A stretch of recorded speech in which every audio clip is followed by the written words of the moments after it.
ইসিএলে দুর্নীতির অভিযোগে সিবিআই ইডির তদন্ত চান খোদ তৃণমূল সাংসদ। কয়লা মন্ত্রীকে চিঠি লিখেও সিবিআই ইডি চেয়েও হঠাৎ প্রত্যাহার।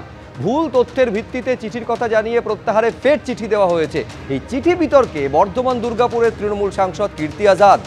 কয়লা দুর্নীতির অভিযোগে কীর্তি আজাদের চিঠি ঘিরে বিতর্ক তৈরি হয়েছে।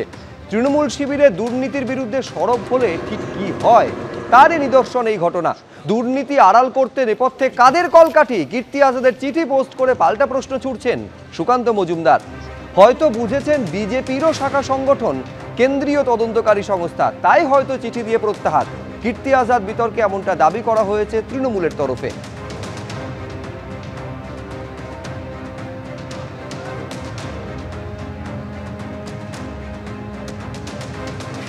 কীর্তি আজাদ একসময় আমাদের দলেও ছিলেন, এখনো মনে হয় পুরোপুরি ডিএনএটা তিনি নষ্ট করে ফেলতে পারেননি।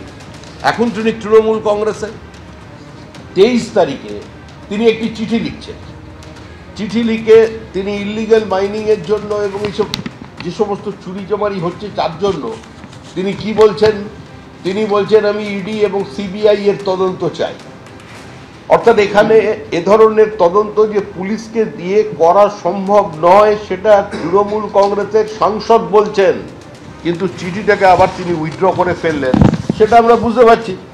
তিনি যখন এই চিঠিটা লিখেছেন তখন আমরাও আগামীকালকে যিনি যে মন্ত্রী আছেন সংশ্লিষ্ট দপ্তরের কিষেন রেড্ডি, এই বিষয়ে যাতে তদন্ত হয় এবং কীর্তি আজাদের বক্তব্যকে যাতে গুরুত্বের সঙ্গে বিবেচনা করা হয়, আমরা সেই বিষয়টাকে খতিয়ে দেখবার জন্য সংশ্লিষ্ট দপ্তরের আমরা মন্ত্রীকে বলছি।